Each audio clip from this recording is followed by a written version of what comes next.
gabi at tapat na kasama sa bahay. Pero sa kabila ng kanilang mga sakripisyo, may mga nakakaranas ng pagmamalupit at pang-aabuso. Ano nga ba ang programa ng pamahalaan na proprotekta sa mga kasambahay?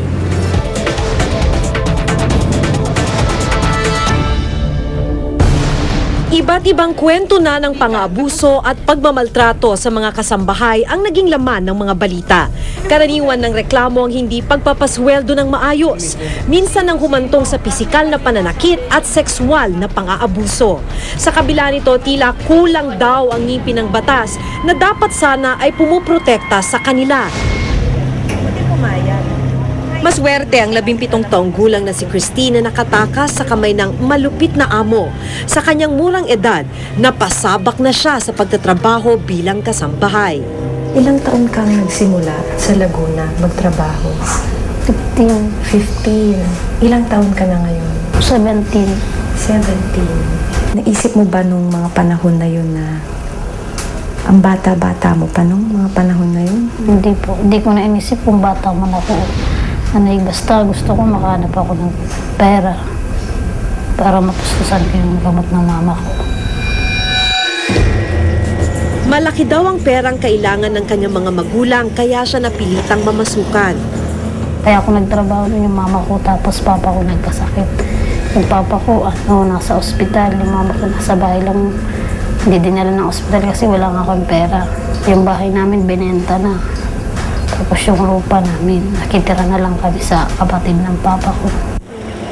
Sa unang 3 buwan niya sa mga amo sa Laguna, hindi niya ito nakitaan ng pagmamalupit. Pero unti-unti daw lumabas ang tunay nitong ugali. Iba't ibang uri ng pananakit ang naranasan sa kamay ng amo. May nawala silang pera, tapos ako pinagbibintangan nila na kumuha daw ako ng pera. Sabi ko ni isang kusing wala akong pera. Kahit taluglugin niyo pa yung mga damit ko, wala akong pera dyan. Yun, hindi talaga sila naniwala. Yun, tinali nila ako sa langgam. Hindi pa nila ako pinakain. Marami pang pagmamalupit ang ginawa sa kanya sa mga oras na nagkakamali siya. Ano yung pinangpaso sa'yo? Yung kutsarang mainit, Kutsarang galing saan? sa siling nila pinainit. Pinainit? As in sinadyang pinainit yung kutsara. Tapos, nung mainit na, Yung pinaganon na hindi niya tinanggal. Ang matagal niya tinanggal bago. Tinanggal niya, so parang yung balat ko nadala na eh. Pero isang revelasyon ni Christine ang gumulat sa amin. Paulit-ulit daw siyang ginahasa ng amo. Pag wala yung asawa niya, laging pumunta sa kwarto namin. Tapos may dalang kutsilyo, tinatakot niya ako. Pag nagsalita ko o sumigaw ka man, sasaksakin kita nito. Hindi ako makapagsigaw. sa isang linggo, gano'ng kadalas ka i-rape? Parang araw-araw siya pupunta sa kwarto namin. Hanggang mabuntis ka? Oo. Kahit nga buntis na ako, ginagawa pa rin niya. Bukod sa pisikal at sexual na pang-aabuso, hindi rin daw napasweldo ng maayos si Christine. Ni minsan, hindi ka nasweldohan? Noong una po, nagsweldo sila yung 3 buwan pa lang ako, hanggang 3 buwan nagsahod sila sa akin. Nung pang-apat na hindi na hanggang sa 6 na nung anak na ako, wala nang pera binibigay sa akin. Kahit nga nung lumayas ako, wala akong pera eh. Naglakad lang ako punta sa pinsan ko. Kung tutuusin, may ilang batas na maaaring magamit sa kaso ni Christine. Una na riyan ang Republic Act 9208 o Anti-Human Trafficking Act. Dahil menor de edad, pinoproteksyonan din si Christine ng RA 9262 o Anti-Violence Against Women and Their Children Act na naglalayong magparusa sa sinumang nang abuso sa mga menor de edad. Ang problema, tila hindi naman daw lubusang na ipatutupad ang mga ito. Wala pang batas na nagpoprotekta sa kanila, hindi sila kinikilala bilang mga worker, hindi binibigyan ng dignidad at pagkilala yung kanilang sektor, patuloy yung paglaganap ng mga pag-aabuso. Patuloy na tinitiis naman ng 19 na taong gulang na si Enrico ang pagmamalupit ng kanyang amo. Bihira lang kasi siyang nakakalabas sa pinapasukang bahay lalo na't walang pahintulot. Grade 4 lang siya nang dalhin ng kanyang ama sa pinagsisilbihan niyang amo ngayon. Mula noon, tila naglaho na ang kanyang pamilya.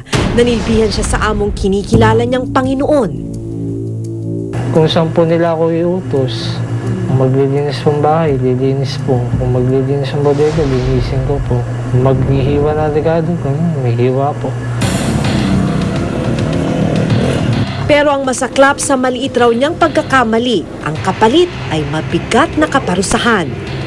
Yung sa sinaing lang po, nangyari po, nasunog. Ayun po, binatukan, tapos napasagot po ako. Nasuntok po yung bunganga ko, tanggal po yung ngipin. Pero bukod sa pananakit, hindi rin daw nakakatanggap ng sapat na sweldo si Enrico. May pagkakataon pang 300 piso lang ang natanggap daw niyang bayad kada buwan. Pagkamali ka, yun po, konting bawas. Tapos minsan wala rin po maibigay. Sa kabila ng nararanasang pagmamalupit, wala daw siyang planong umalis sa pinagsisilbihang bahay. Wala na po, wala rin po akong papupuntahan. Okay na po sa akin to. Masaya na rin ako kung anong lagay ko ngayon. At least nabubuhay po, nakakain.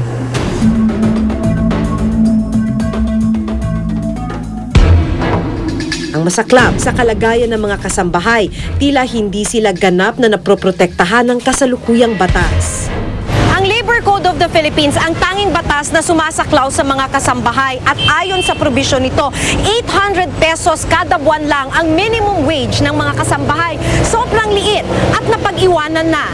Makikita talaga na marami pa rin sa kasambahay ay napakababa yung sahod.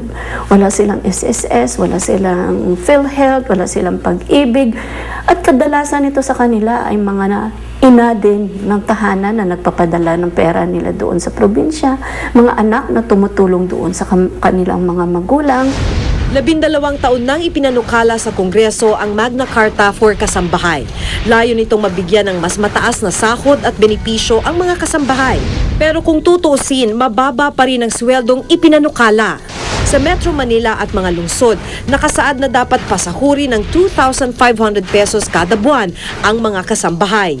2,000 naman sa mga nasa probinsya. Disyembre ng nakaraang taon ang huling dinggin ito sa Kongreso. Halos lahat ng benepisyo na maiisip mo ay binigay natin dito sa batas nito para sa ating mga kasabay. Unang-una yung 13-month pay. Yung sa Labor Code, walang nakasaad na 13-month pay. Yung PhilHealth, SSS, Pag-ibig, tsaka yung ECC, Employees Compensation Commission, na lahat ng mga premiums nito ay babayaran ng mga employers. Pero sa kasamaang palad hanggang ngayon, nakabinbin pa rin ito sa Kongreso. Hanggang hindi ma-provide ng ating pamahalaan yung inaasam-asam na respeto at pagkilala ng ating mga domestic workers sa pamamagitan ng pagkaroon ng isang komprehensibong batas ay mananatili ang pagyurak sa karapatan ng ating mga kasambahay. Samantala, upang malaman ang kasalukuyang kalagayan ni Christine, sinamahan namin siyang magpakonsulta sa isang espesyalista. Para mas maintindihan ko, kailangan ma-relay mo sa akin kung ano yung naging problema. Yun nga po, sinasaktan nila ako. Nung una, mabait sila sa akin, tapos yun. Akala ko mabait sila pagdating pala ng ano din sila, masama din sila. So, at this moment, no, then yung trauma, it's still haunting her, no, through flashbacks, no, and through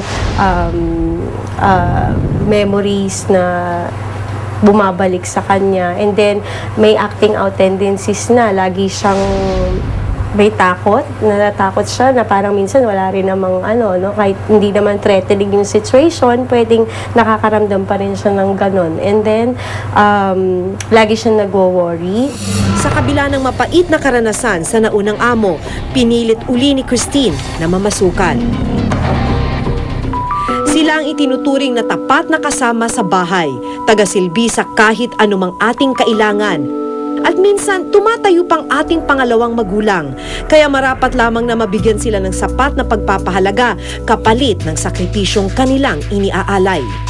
Ako si Maki Pulido at ito ang nakatala sa aking Reporter's Notebook.